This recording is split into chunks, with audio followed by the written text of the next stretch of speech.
Highlander, back.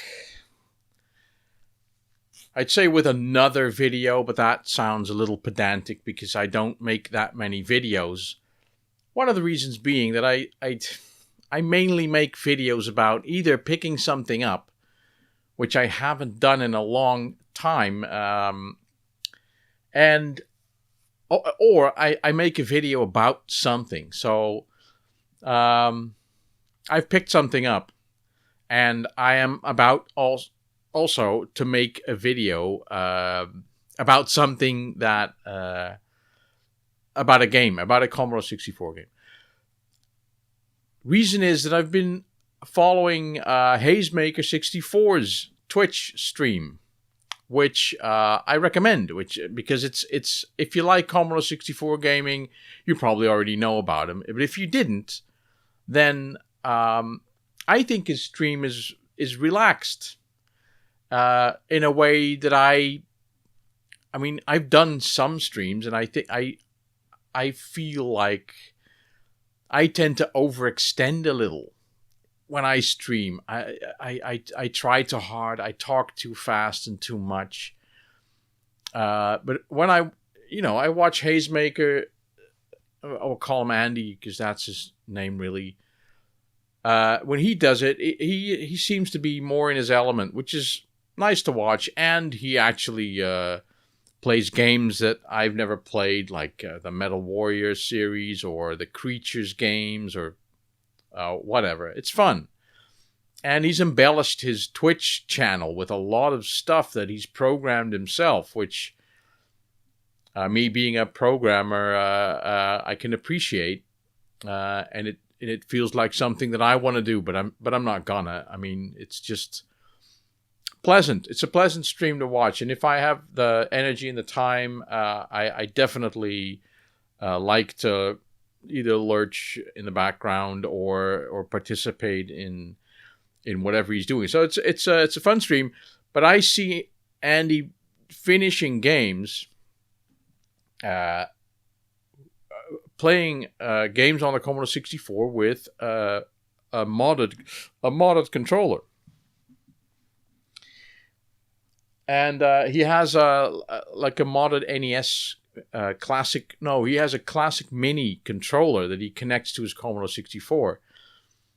And that reminded me, or it made me wonder, like, how is he doing this? So I asked around, and someone said Nunchuk64.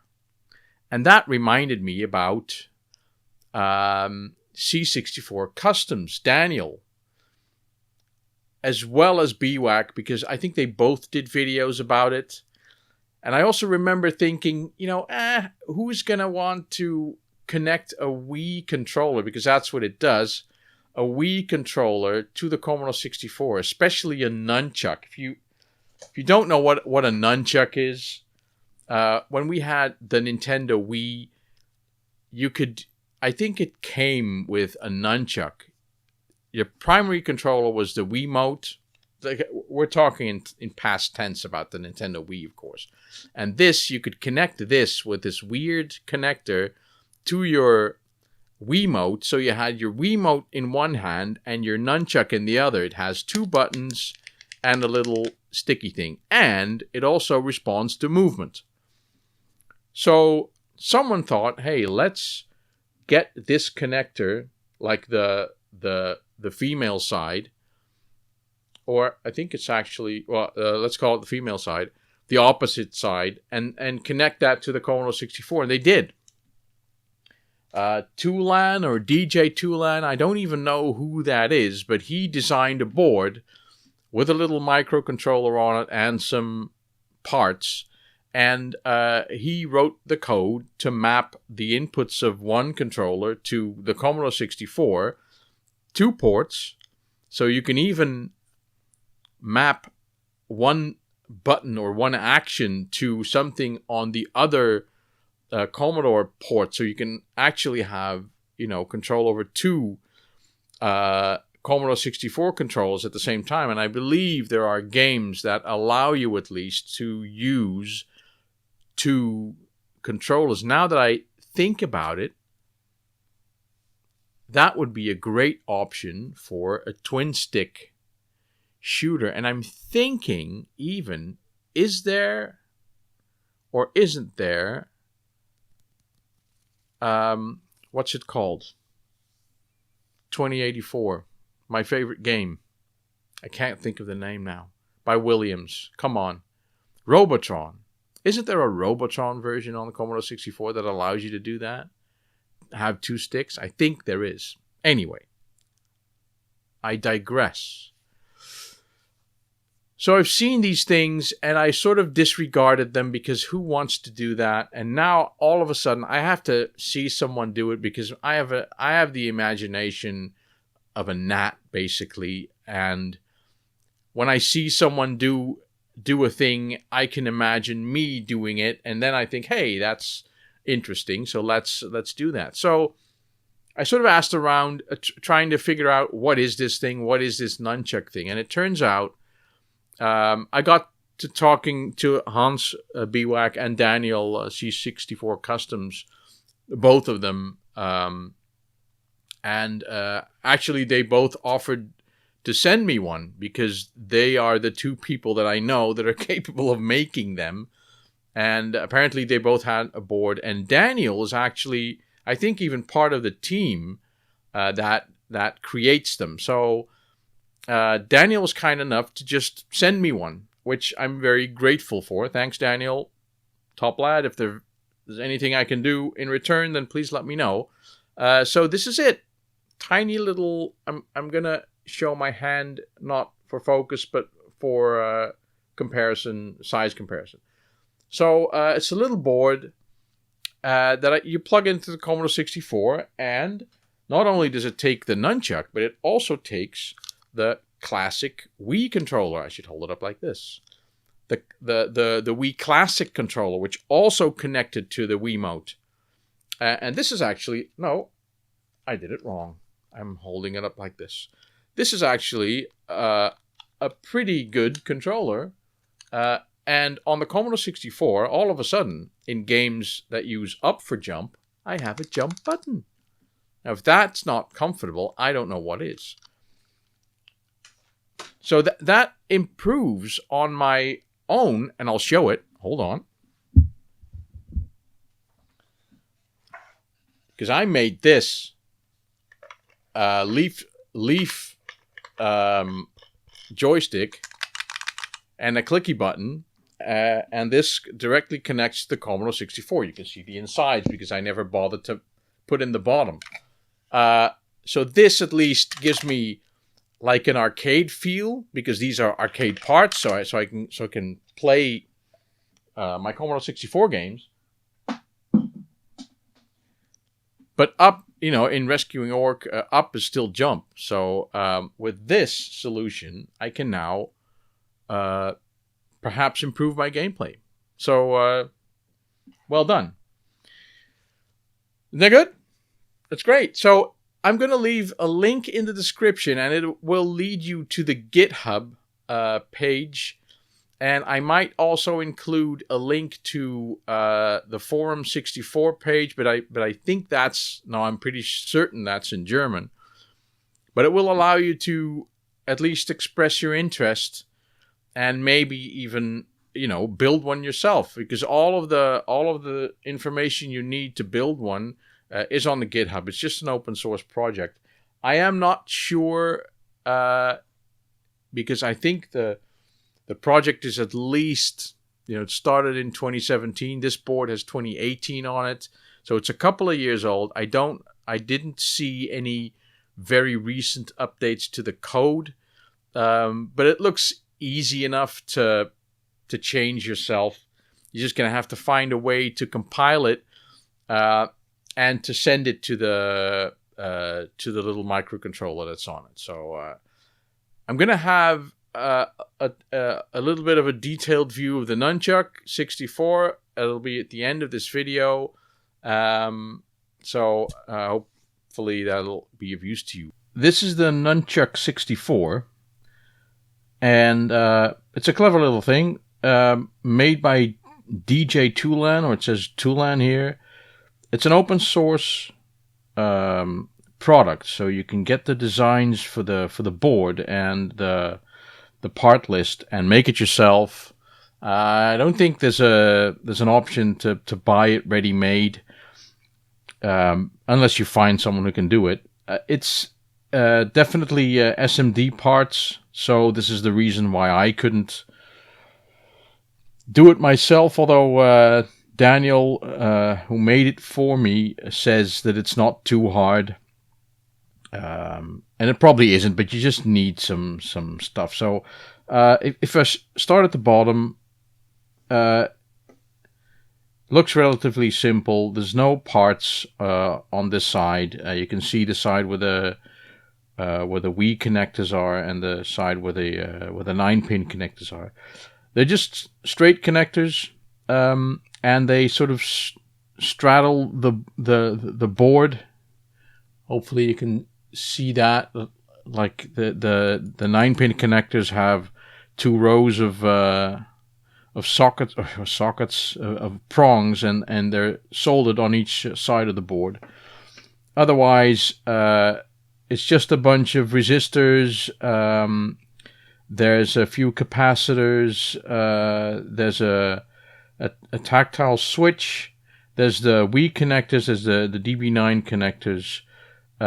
This looks like a transistor, I think, and there's at least a couple of LEDs. And there's this pin header, which I think is optional because you can use this to reflash the Atmega microcontroller. The Atmega controller is, I think, the 328. Yeah, it's the 328 microcontroller, which you can flash, of course. The way it works is you connect this to your Commodore.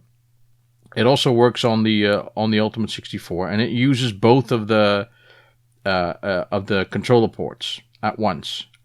And on the other side, you can connect, if you have it, the Wii Classic controller, because that has this connector, which used to connect to your Wiimote.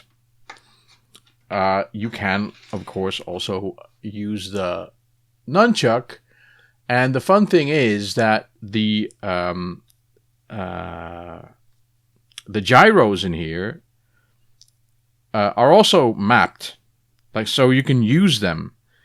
You can go left or right or jump by using this the way Nintendo intended the use of the Nunchuck, but then on your Commodore 64. I haven't tried that yet, but I've seen it work. So the way it works is you just connect it, and it's powered off the Commodore controller ports. And then simply it just maps the inputs from these, from whichever you connect. You can connect 2, and you can connect 1. And it maps whatever inputs it finds here to the inputs here. Now you can do some different things, right? You can make up some different mappings. So this button will help you select one of 4 different mappings. Now the mappings are pre-programmed, and the number of controllers that it supports is limited, right? It's the Nunchuck, it's the classic Wii controller, and it's also the classic NES controller that you can buy to connect to your classic Mini, because they all have the same connector. So there's a limited set of controllers that it can handle, and that also limits the amount of mappings there are. But there are differences. So I can use B for jump, or I can use up for jump. And there's a couple of different options, and you select these options by selecting or by pressing this button. And each time you press it, one of the LEDs, I don't know which one, I think it's the red one, will flash. Like it either won't flash, or it'll flash once or twice, or I think 3 times, and it'll just keep flashing once to tell you which mode you selected. It keeps doing that, by the way. So if you don't have a housing around it, you will always be looking at a flashing LED. And also, if you do make a housing for it, you do want to see it, but it's quite bright. So that's something to think of. All in all, I've tried it. I've tried a couple of games using the Wii Classic controller, and I think it's great. It really adds a new dimension to playing Commodore games, especially the ones like Rescuing Orc, where up is jump, right? Now B is jump, so that makes a huge difference in playing the game. On the classic Wii, which isn't very clean because I haven't used it for so long. You can actually use the D-pad for moving your character, but you can also use the stick here to do it. And then there's I think A is the normal fire button, and B is the same as up, which is jump, which is great. So, although I first thought this thing wasn't going to be useful, I've tried it, and I think it's a clever device, and it allows you to use a normal controller. So where I first thought, well, who's going to use a Wii controller on a Commodore 64? It's actually very smart. So, recommended. Also, because Andy, Hazemaker64, he played Creatures. He played Creatures on the Commodore 64. And, of course, that inspired me to get them. Creatures, of course, these games, you can get them, you can get cracked versions of them. But the problem with that is, and I heard Andy say something, because he plays these games a lot and he gets very far. And then he says, well, in this or that version that I downloaded, a certain level suddenly became like the second level. So the crackers messed something up, and you're left with something that's not the original game, which is a big shame. So thankfully, Cytronic made a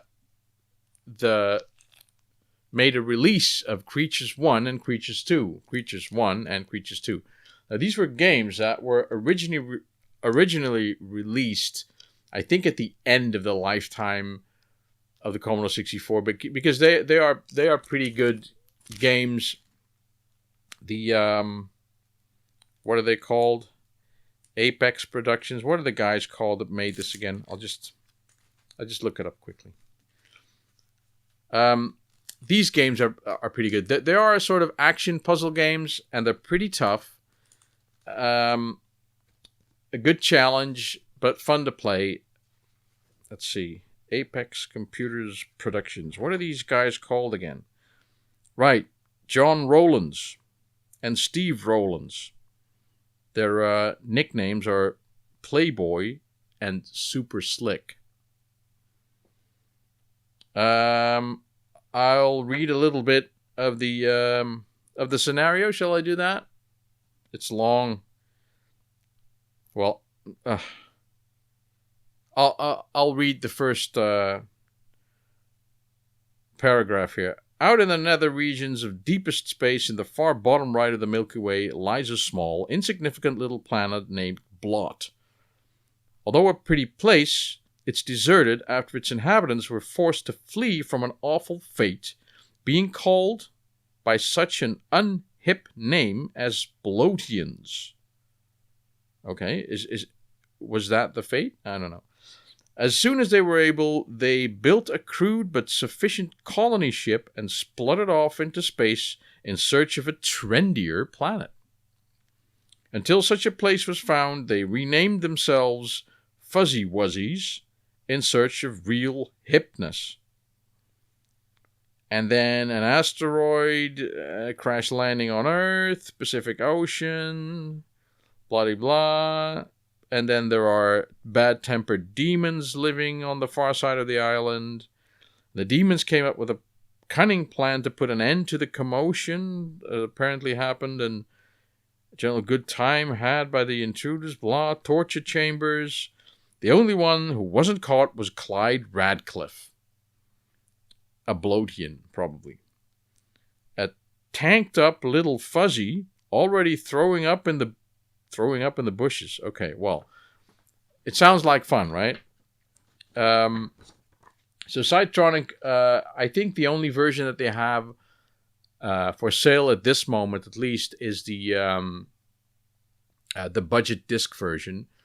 It's very affordable, but you get this, you get a disc, and you get a little wee manual. I think Trevor Story did the art for this. That's something that I should read out as well, because although John Playboy and Steve Superslick Rowlands did the programming, the 2009 edition artwork, Trevor Story and Jason McKenzie did the packaging as usual. Okay, and there's a CD inlay for the Creatures soundtrack, apparently. So that's what I bought. I haven't even played. You all, as usual with Cytronic, when you buy these things, they, I keep forgetting his name. Jason Kens. Jason sends you the binary versions so that you can at least play them on your Ultimate or whatever solution, and then you get the discs later. I have to say, in this time, Jason has done a stellar job of getting these games out very quickly. So I had them within the week, so thanks, Jason. You're probably not watching this, but it was a great pleasure receiving these games, which I've added to my collection. So, enjoy the rest of the video where I take a little look at the Nunchuk64.